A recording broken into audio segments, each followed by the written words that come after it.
Hey, hey, hey, everyone. You're listening to the Uncaged Dog on the TotalRadio.com. And we're here with the reaction video to the Browns overtime loss to the Tampa Bay Buccaneers. So let's just get on into it. All right, guys, I got to the game a little bit late. I actually missed the safety. I couldn't get the game to come on my TV. It was just not working, and I was getting upset. But we got the technical difficulties fixed. I came in after the safety.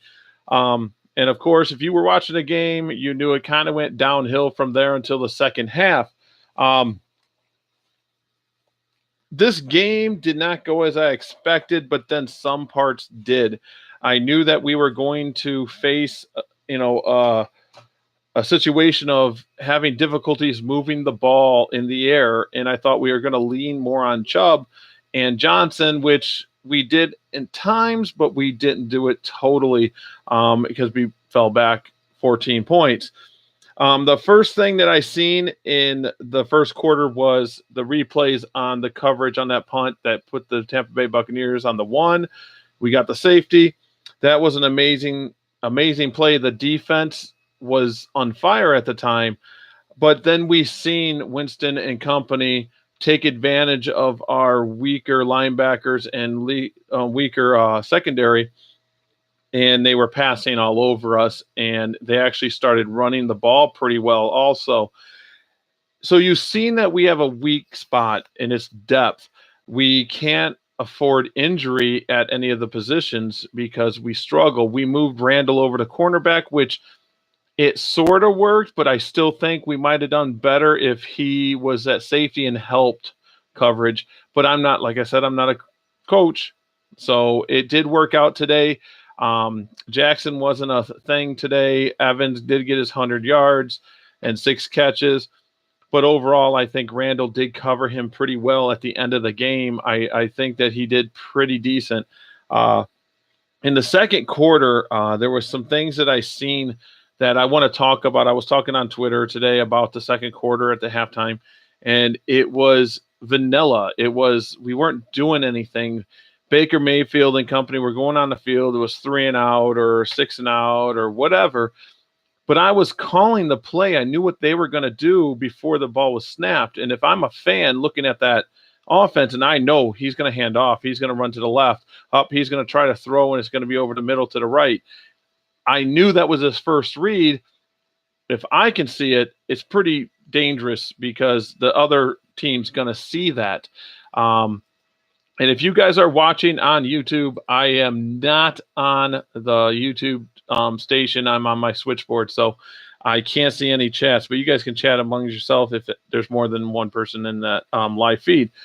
But I didn't see anything, and I was talking on a thread on Twitter saying if I can see it, I guarantee the other team's going to see it. And they did. They were calling the play before Baker even snapped the ball. They knew where he was going to go with the ball. They knew when the runs were going to come, and it was just vanilla.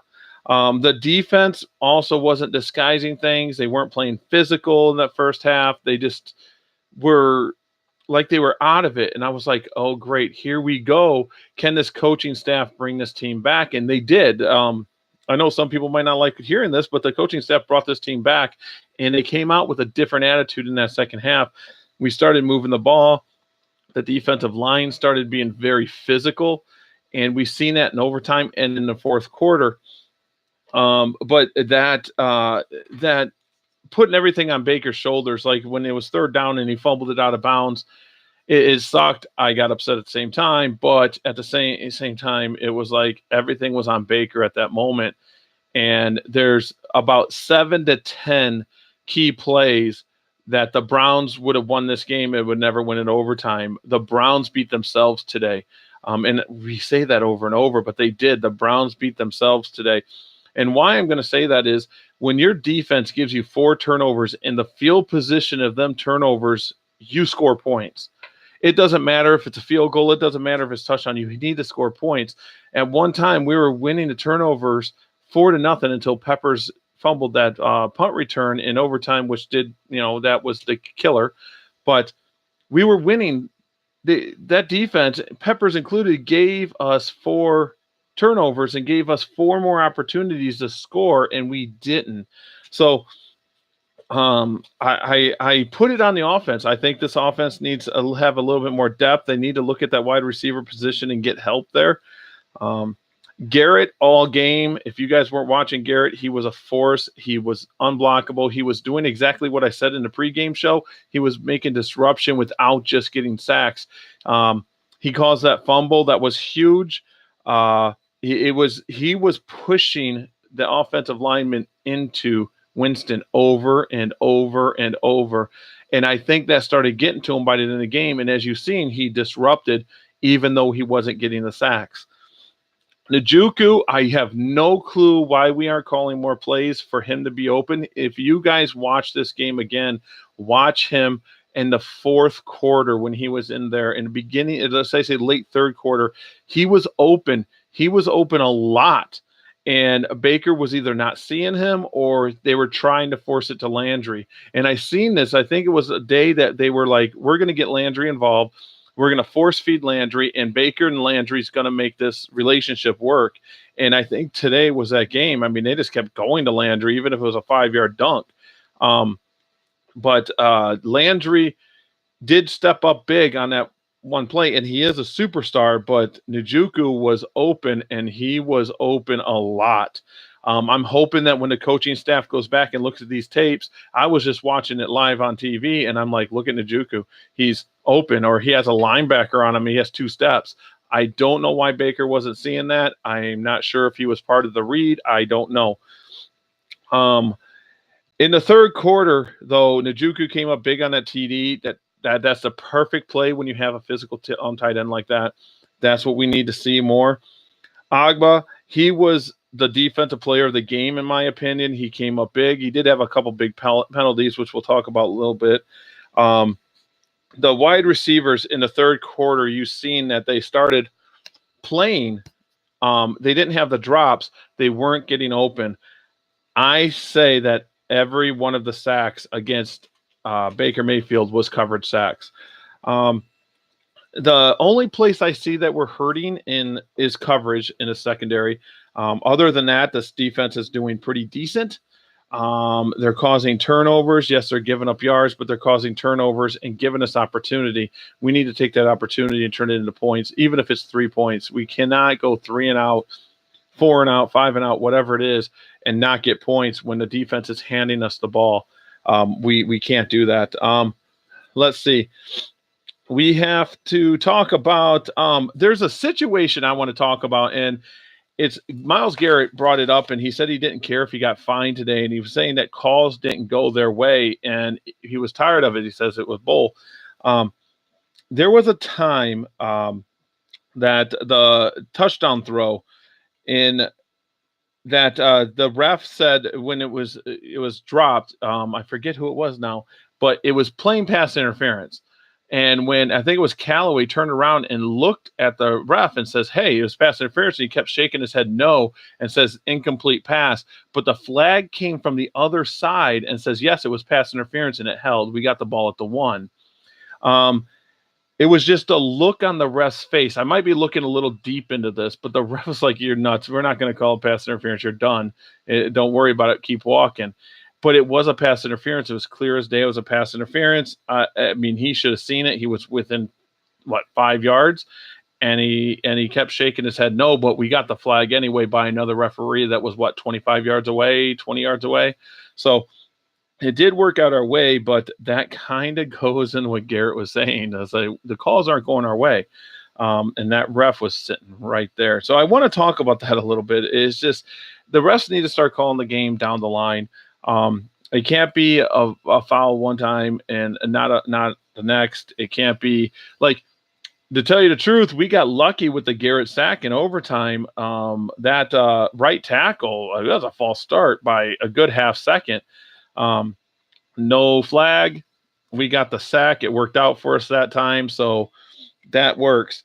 I do like what I see from Chubb, though. I do see Chubb running hard. Everyone was on Twitter was saying that we shouldn't have got rid of Hyde, that Chubb's doing the same thing. but we've seen the difference in Chubb. He's getting us that 20-yard run, and that's what makes these better runners. They'll get you 3 yards and 3 yards and 3 yards, but then they'll get you a 20, a 25-yard, a 3 or 4, 3 or 4, and then a 20. We weren't getting that with Hyde. We'd just get 3 and 4 every single time. I think Chubb's vision's better, and you've seen that on some of the cutbacks that he did today. I would like to see him get the ball a little bit more, maybe in the passing game, something like that. But again, I don't know the situations that they were saying on the sideline. I just see a vanilla, basic offense, and I'm looking at Baker Mayfield saying he's a very intelligent guy. We're getting coverage sacks. It's the offensive coordinator's job to say, we're getting coverage sacks. We need to figure this out. We need to get these guys open, start doing quick slants, something, screenplays, something, so that they're not. I mean, the man-to-man coverage on us is killing us right now. So Chubb looked pretty good. I do like that they did force feed Landry today. Landry seemed that he was catching the ball a lot better today. They were targeting him a little bit more than normal. I think he had, 12, 13 targets out of all of Baker Mayfield's throws. I think it was like 12. Let's see if I can find that. I probably can't find the targets that quick. I should have wrote it down, but I wanted to do a reaction video. I'm kind of upset about the game overall, but Landry he had 10 receptions for 97 yards. So he was targeted 15 times. 15 times he was targeted, and that was almost 50% of Baker Mayfield's throws. He threw 34 times. So I feel that they were trying to get Landry involved, and they did. And it came up big on that drive that he was heads up enough to make the reach for the touchdown. What I don't like seeing is Njoku was open on some, and they were still forcing it for that 5-yard drop to Landry. They got to keep that open. So the overtime in this fourth quarter, the defense stepped up. The defense looked amazing, in my opinion. For what they are, they're injured. Their secondary's down to threads. They lost a leader and the linebacker. Collins came up with that big turnover. That was kind of big. But overall, he's not tackling right. I think on the second level, we need to tackle a lot better. Our defensive line's doing decent. They wrap up. It's rare you see a defensive lineman trying to tackle someone with their shoulder anyway. But when you look at our tackles, when it gets into the second level, we're seeing our cornerbacks, our safeties, and our linebackers just trying to tackle with a single shoulder. And we need to go back to basics and wrap up these people. It's the days that the elusiveness of the running backs cannot be tackled with a shoulder. They'll roll off it like we're seeing. I think if we start tackling with 2 arms, we're going to see a lot of these 10-yard plays go back down to 4 or 5-yard plays. I'm not sure why Williams ain't enforcing this. I don't get it. But this coaching staff is kind of, should I say, they're not calling the plays to our talent. Defensively, we're not disguising anything, nothing. I mean, I bet you can sit at home and look at the TV and you know who's going to blitz the ball. It's just that easy. You know who's going to drop in coverage. They try to go up and they do the little walk back and forth, the scissor look, but it is overall we were not seeing it anything disguised. Our force is our defensive line. Our defensive line is an amazing defensive line. They're struggling against the run, but we need that help from the second level. If our second level was tackling better, we wouldn't have this problem against the run. The run is the second level. So this loss was tough. It was on a 59-yard field goal, a fumble from Peppers on a return. And I know some people are going to be like, oh, my God, Peppers fumbled it, but he was trying to make a play. He had that really good return. When you guys want returns like that, stuff's going to happen. Peppers, it was a freak accident, came up from behind. He was trying to leap over just to get them few extra yards. If he would have just caught the ball and went down on the first tackle, he wouldn't have won anyway. People would have said, oh, he didn't fight to get more yards. So the fumble happened. It's in the past now. It's not something I'm sure he didn't want to happen. But that was the turning point. And, of course, the 59-yard field goal for the win. I can't believe he made it. I honestly wasn't even worried at the time. I was like, well, he's missing 30-yard field goals, 40-yard field goals as long as 36. and they kind of iced themselves, if you can ice yourself down in Tampa. But and he put one through. Good job for the kicker. But it shouldn't have came down to that. We had plenty of opportunities to win this game. Baker Mayfield looked like he was a little bit lost for the first time this season in the first half. He looked frustrated. I don't think he liked the play calling. I think he's intelligent enough to run this Browns offense full go. I'm not sure why we're not opening up. It actually looks like we closed the offense some because Nick Chubb came in the starter. Or Johnson came in, but you know what I'm saying. Chubb came in and he was the workhorse today. It looks like we dumbed down the offense for a running back. You don't do that. If you need be, if Chubb's not ready for all the plays, you put Johnson in it. We all know Johnson knows the plays. Johnson could have been the back to go then. It's just the blocking didn't look good from the offensive line. We need to get offensive line and wide receiver help. I'm not sure what it is. I've seen that Denver shopping their wide receivers. Maybe we need to take a look at that.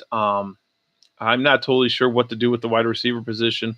I think Higgins needs to come back strong, but we still are weak there. We need to get another person, and we need to get something somewhere. Callaway was nothing today. He had one catch, 2 catches. I'm not totally sure. Let me see if I can see. Yeah, he had 1 catch for that 1 slant for that first down, which I think that's where he should be being used because of the speed he has. But we're not seeing it. Ratley came in with 3 catches for 23 yards. Johnson had 4 catches for 23 yards. Njoku had 4 catches for 52 yards. Another thing I'm seeing is Joseph's ball, our kicker's ball, is looking a little bit better when he kicks. I actually was like going to close my eyes on that extra point to tie the game. So, guys, today was a tough loss. It's always a tough loss when your quarterback plays well. And I think he did play well. I honestly do. He had a quarterback rating of 104. He is 23 for 34 for 215 yards. I said that we need to bring him down to under 40 throws. They did today. He had 2 touchdowns. I called that too. I said he was going to have 2 touchdowns today, but I thought the Browns were going to win. I said that the defense was going to score today, but I thought it was going to be a touchdown, not a safety.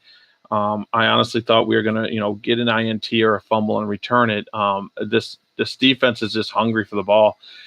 Nick Chubb had a decent game at 18 rushes for 80 yards at a 4.4 average. So he looks like he's going to be our guy. I think he's going to be totally fine. I don't like that Johnson only got 1 rush for -4 yards. I think he needs to be utilized a little bit more. We do have pretty decent runners. I think we should be running the ball 25 to 30 times a game. This game never got out of hand where we couldn't run the ball. We were not passing the ball. Like I said, 23 or 34 is pretty decent. But we just weren't completing them long passes today. It was a dink and dunk day because of our lack of wide receivers. On defense, we had Randall at corner being our lead tackler. That's never good. You don't ever want a cornerback to be your lead tackler. Both of our in the secondary was our lead tacklers. Bobby Calhoun had 10 tackles. Whenever you see that in a stat line, your cornerbacks being a lead tackle, you got passed on pretty hardcore, or you're getting ran on. Kirksey had a really, really good day. I really enjoy watching Kirksey play. It's nice to see him on that field again. He is a great piece to this defense. Ogba had a really good day with 1.5 sacks. What did I think? I think Garrett only had 1 sack today, but still his presence was known. This is what I'm trying to say is Ogba and Agjanobi said he got 2 sacks between the 2 of them. But the forced fumble by Kirksey, the interception by Kirksey, Garrett was involved in all this stuff. With some of the throws, if you look at the interceptions, the pressure caused some of these. And I don't understand. I seen on Twitter a tweet say that it's not worth blitzing Tampa Bay because he'll just, make his own mistakes. But that's what's causing these mistakes. For instance, throwing the ball wrong because of the pressure. I think we should unleash Garrett a little bit more. And Garrett actually had 2 sacks. I'm sorry, Garrett did have 2. I apologize for that. So, um, this defense, I think, is totally fine. I think what's happening to this defense is they create the turnover, they create the stops, and our offense is not taking it down and getting you know, the score, even if it's 3 points. When you get nothing out of turnovers, I mean, we had 4 turnovers in the regular part of the game. The first 4 quarters, we won the turnover ratio. I think it was 3-0 because we had a turnover in overtime. It was 3-0.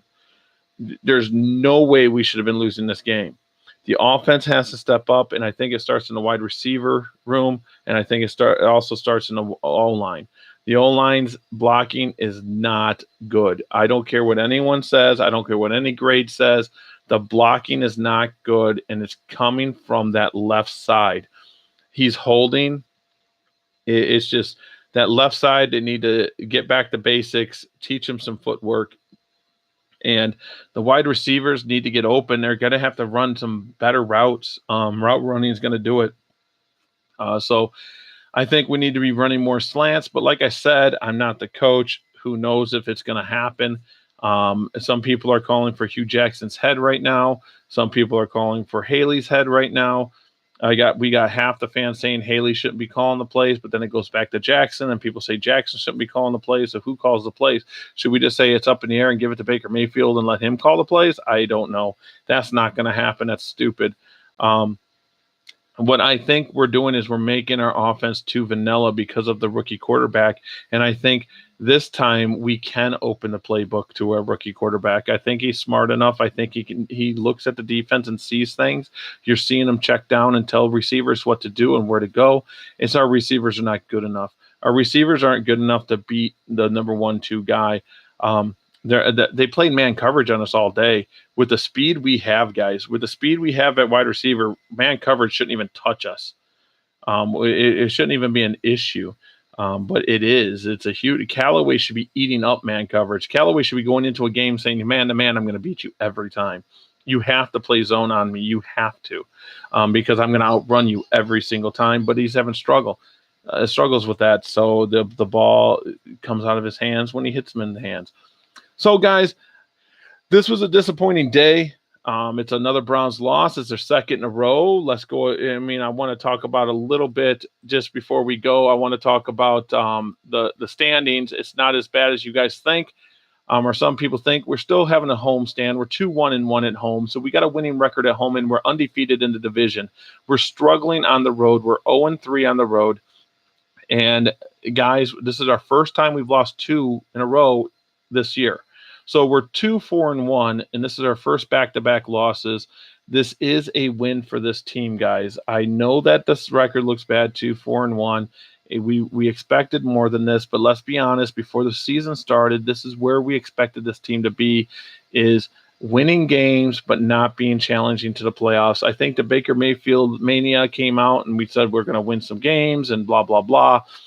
This team is good. This team just has to put the final pieces in.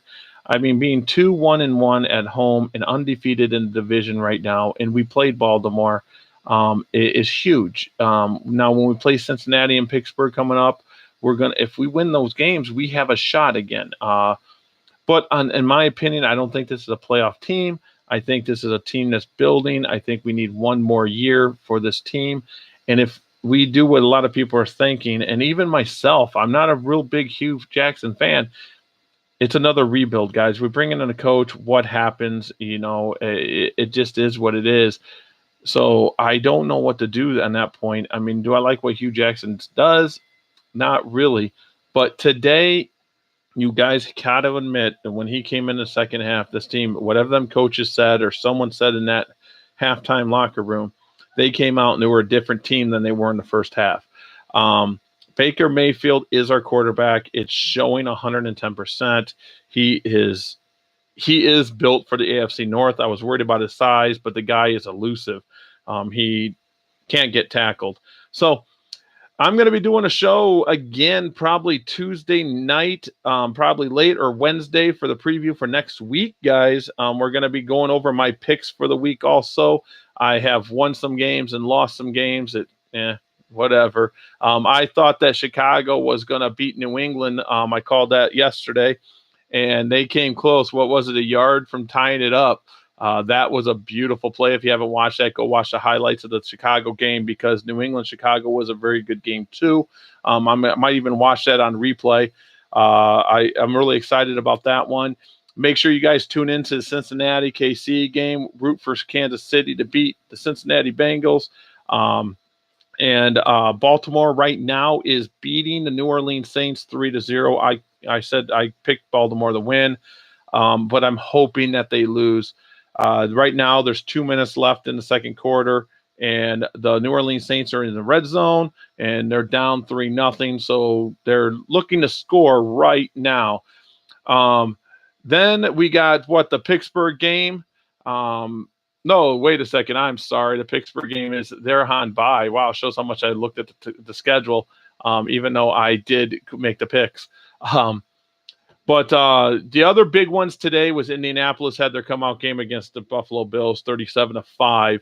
And right now, I think the Indianapolis Colts are right on that verge too with Andrew Luck.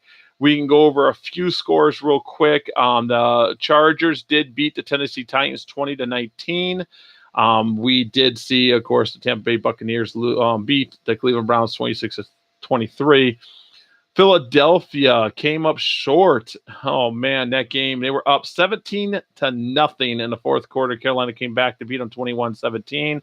Minnesota beat New York Jets 37-17. And Detroit had a pretty decent game against Miami too. That's another one I want to watch. Detroit won 32-21. And of course, Houston. And this is another game, if you are a Cody Kessler fan, Houston beat Jacksonville 20-7. But Cody Kessler got put in. Bortles got pulled and benched.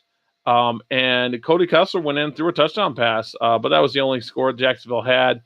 Jacksonville's in a mess right now with that defense. I don't know what they're going to do. Are they going to leave Bortles on the bench? Who knows? But right now, I say that you don't bench your quarterback for Cody Kessler, because we know what Cody Kessler can do. But, I mean, Bortles isn't the only problem on that team. But, of course, when you do bad, you blame the quarterback. And when you do good, you praise everything else. So, guys, there's a lot of football left except for the LA game. The LA Rams is beating San Francisco 15-0. But, I mean, that's not even a challenge for the LA Rams. So, guys, I'm going to go. You guys have been awesome. I'm going to sit there and plan out the next show. We're going to go over my picks. We're going to go over the next game for the Cleveland Browns. We're going to go over why I think they should win next week, because it's hard for me to go against the Cleveland Browns, guys. But we'll go over the keys to what I think they should do to win. Hopefully I have the phone lines open next show so you can call in and we can have some fun and get your views out there, guys. I appreciate it. Thank you much for listening. Talk to you guys soon.